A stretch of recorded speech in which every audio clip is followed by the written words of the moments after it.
कार्रवाई की, तो पुलिस की जो इतनी फास्ट कार्रवाई हुई है इसमें थोड़ा डाउट होता है कि पुलिस जो है कि सरकार के इशारे पे काम कर रही है, क्योंकि नीट छात्र के पूर्णिया के सांसद पप्पू यादव को कल रात 11 बजे पुलिस ने हिरासत में ले लिया और जो गहमा गहमी का माहौल है और जो वीडियो फुटेज आई वो आप लोगों ने देखा होगा, बहुत लोगों ने नहीं भी देखा होगा। हालांकि हम साइड में स्क्रीन में चला रहे हैं, आप देख लीजिएगा। अब हमारे साथ पटना हाईकोर्ट के अधिवक्ता बीके कात्याल जुड़ रहे हैं, इनसे हम जानेंगे कि आखिर मसला क्या था और मसले को लेके इस तरीके से त्वरित कार्रवाई क्यों हुई, क्योंकि नीट छात्रा के मामले में लगातार पप्पू यादव मुखर होकर बात कर रहे थे और सिस्टम को शायद ये पसंद नहीं आई। हालांकि कुछ लोग ये भी बोलेंगे कि 1995 का मामला है, तो हमारे बहुत सारे सवाल है। आप हमारे साथ जुड़े रहिए इस वीडियो में और मैं आपसे बात करता हूँ। सर स्वागत है आपका। आपका भी बहुत बहुत शुक्रिया। कात्याल जी, एक बात बताइए कि 1995 का मामला है, पुलिस पहुंचती है आनन फानन में दल बल के साथ, सिविल में बहुत सारी पुलिस रहती है, कुछ लोग वर्दी में भी रहते हैं। पप्पू यादव का ये आरोप था 11 बजे मैं नहीं जाऊंगा। पप्पू यादव का ये भी आरोप था कि मेरी हत्या हो सकती है। पप्पू यादव ऐसा क्यों कह रहे थे और आपको लगता है कि नीट छात्र मामले में जिस तरीके से वो बोल रहे थे उससे कहीं ना कहीं थोड़ा सिस्टम को चुभे और इसलिए 30 साल पुराना लगभग ये मामला खोला गया? और 30 साल तक माननीय न्यायालय कहाँ थी, 30 साल तक माननीय प्रशासन कहाँ थे और 30 साल तक सरकार की चुप्पी क्यों थी? हाँ देखिए, फर्स्ट ऑफ ऑल जो है बातें हैं कि बड़ा ये जो परिदृश्य रहा है, जो रात में मैंने, चूंकि हम लोगों ने देखा भी है कि पुलिस जो है कि इतनी एक्टिव होती है कि एक एमपी सिटिंग जो एमपी है और वो आप समझ लीजिए कि वो कोई भगोड़ा नहीं है कि देश छोड़कर चले जाएंगे या कहीं चले जाते हैं। वो मैं समझता हूं कि जो कानूनी जो पहलू है और जो प्रक्रियाएं, जो कानूनी प्रक्रिया है, 4 दिन 5 दिन पहले से जो है कि ये मामला सबके संज्ञान में, चूंकि पेपर में भी हो रहे थे और सोशल मीडिया पे चीजें आ रही थी कि कुर्की जब्ती का आदेश दिया गया, वो अपियर नहीं हो पा रहे थे। ठीक है ना, लेकिन सवाल बनता है कि 30-31 साल के बाद अचानक ऐसी क्या बात आ गई कि पुलिस और अदालत जो है कि चीजों को एक्टिव हो गई, इतनी एक्टिव और इतनी आप फुर्ती के साथ। आप चीजों को समझिए कि अदालत में बहुत सारे मुकदमे हैं, ऑलरेडी बहुत सारे मुकदमे ऐसे हैं जिसपे लोगों को बेल भी नहीं हुआ है, अच्छे लोगों को जिसपे बेल नहीं हुआ है, उन पे कार्रवाई पुलिस नहीं कर रही है। तो मामला यहाँ पे आप चीजों को समझिए कि आप चीजों को जब आप देखिएगा तो कोई भी मामला आजकल सीधा नहीं होता है ना, उसके पीछे बहुत सारी कहानियां हैं, बहुत सारे इंटेंशन होते हैं। और जो मैंने तमाम वीडियो में कहा, जब उनका सवाल आया कि पप्पू यादव ही एक नेता ऐसे बिहार में है जो कि उस समाज के बहुत सारे नेता हैं जो उनकी लड़ाई नहीं लड़ रहे हैं, लेकिन पप्पू यादव जो है कि, और तो पप्पू यादव को इस चीज में आप देखा जा सकता है कि देश के कोई भी मुद्दा हो, है ना, बहन बेटी का मुद्दा हो, चाहे नौजवान किसान का, किसी का भी मुद्दा, वो हमेशा लड़ते आ रहे हैं। तो मैंने कहा था कि आप देखिएगा कि उनको अरेस्ट किया जाएगा, किसी न किसी मुकदमे में फंसाया जाएगा। ठीक है, मैं ये मानता हूं कि इन चीजों में उनको अपीयर्स होना चाहिए था, लेकिन क्या ये पुलिस को, तो उन्होंने बोला कि आप मुझे हाउस अरेस्ट कर लीजिए, मैं कल अदालत में आपके साथ हम चलने के लिए रेडी हैं, मेरी तबीयत भी ठीक नहीं है। तो चूंकि सिटिंग एमपी है तो भाई इतना प्रिविलेजेस तुमको तो देना चाहिए।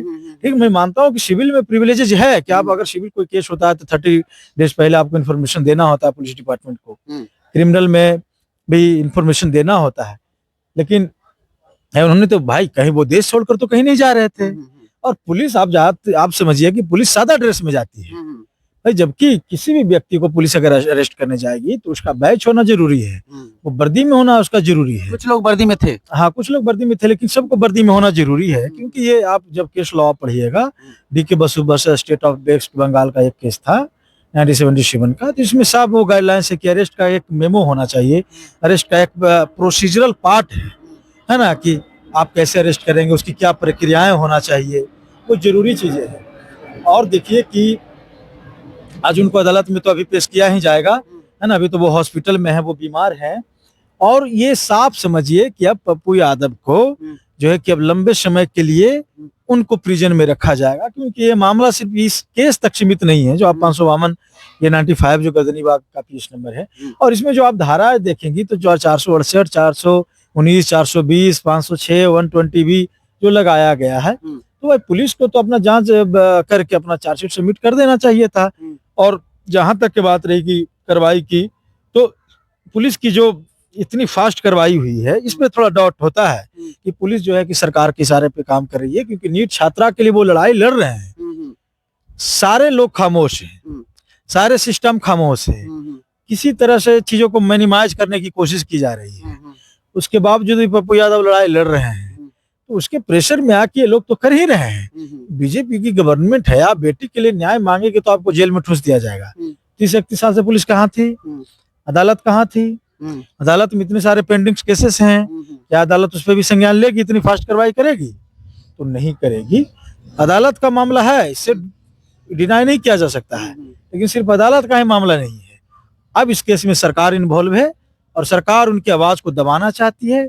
जो हमारी जो बच्ची है, नीट की जो छात्रा थी, उनके आवाज को दबाना चाहती है, उनको न्याय ना मिले, उनमें जो बड़े बड़े जो सिंडिकेट के जो लोग हैं वो ना फंसे, इसलिए पप्पू यादव को फंसाया गया। और महीना 2 महीना पप्पू यादव को वहां पे रहना होगा, ताकि तब तक ये जो मैटर है कि दब जाए।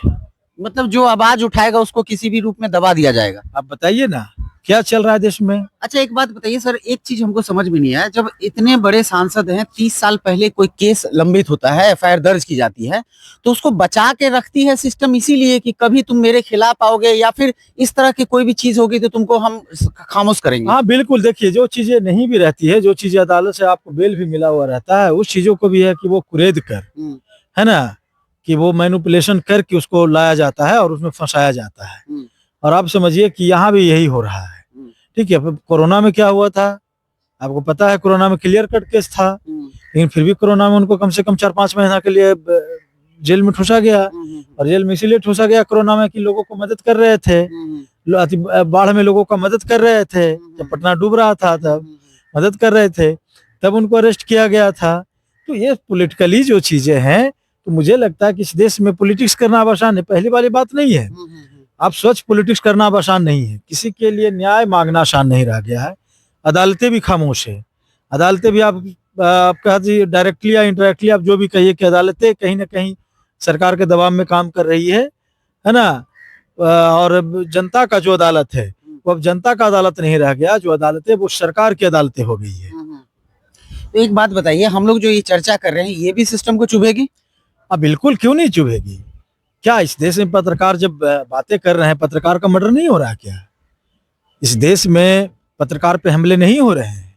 इस देश में पत्रकार पर एनएसए नहीं लगाया दिया जा रहा? यूपी में, उत्तराखंड में, बिहार में, राजस्थान में, मध्य प्रदेश में, कहें तो मैं आपको लिस्ट दे दूं। आप बताइए उत्तराखंड में क्या हो रहा है?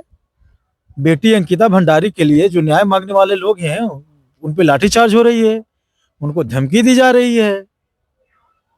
यूपी में क्या हो रहा है नहीं आपको पता है? तो अब पप्पू यादव को मतलब कि थोड़े लंबे समय के लिए जाना पड़ेगा, महीना 2 महीना। पप्पू यादव को जाना ही होगा उनको, क्योंकि जिस कोर्ट से अरेस्ट वारंट हुआ है और जो T3 हुआ है, प्रॉपर्टी अटैचमेंट जो इश्यू हुआ है, तो अब तो उनको जाना ही होगा। अब तो बेल का कोई सवाल ही नहीं है कि आप आज सरेंडर करेंगे तो आज उनको बेल मिल जाएगा, ये बहुत कम चांसेस है। और ये सवाल और भी आ रहा था कि उनके जो भी कौन वकील हैं, मुझे नाम पता है नहीं, इनको इन्फॉर्मेशन दी गई थी, लेकिन उनको सीरियस होना चाहिए था, क्योंकि ये कॉमन मैन की बात नहीं है। क्योंकि सिटिंग एमपी हैं और उनके नहीं रहने से बहुत सारे जो लोगों का जो सवाल है वो इफेक्ट होता है। ठीक है, अब कौन सवाल करेगा? उनके क्षेत्र का सवाल कौन उठाएगा? पार्लियामेंट में कौन मदद करेगा लोगों का?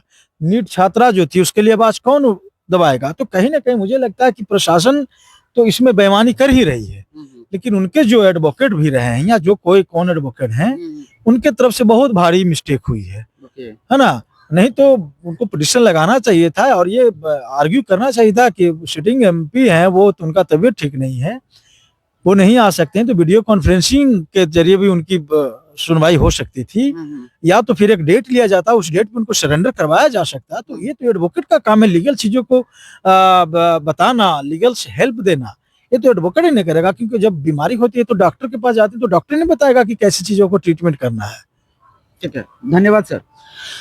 सुन रहे थे बीके कात्याल, पटना हाईकोर्ट के अधिवक्ता। सीधे तौर पे इनका कहना है कि पप्पू यादव जिस तरीके से अभी उनको पुलिस ने हिरासत में लिया है, पप्पू यादव जी को, तो अब उनको थोड़े लंबे वक्त के लिए जाना पड़ सकता है। अब ये लंबा वक्त कितना होगा, 15 दिन होगा, 1 महीना होगा, 2 महीना होगा, ये अब अदालत के फैसले के ऊपर निर्भर करता है। और 30 साल, लगभग 30 साल पुराने मामले में जिस तरीके से पप्पू यादव को हिरासत में लिया गया और त्वरित कार्रवाई की गई, और जस्ट नीट छात्रा का बार बार वो मुद्दा उठा रहे थे और लोगों से बात कर रहे थे और सरकार को सीधा चैलेंज दे रहे थे कि हिम्मत है तो पकड़ो, मैं तो सबके नाम जाहिर कर रहा हूं और सबसे बात कर रहा हूं, सबके वॉइस रिकॉर्डिंग भी सोशल मीडिया पे डाल रहा हूं, तो अब इससे ज्यादा सबूत आपको क्या चाहिए।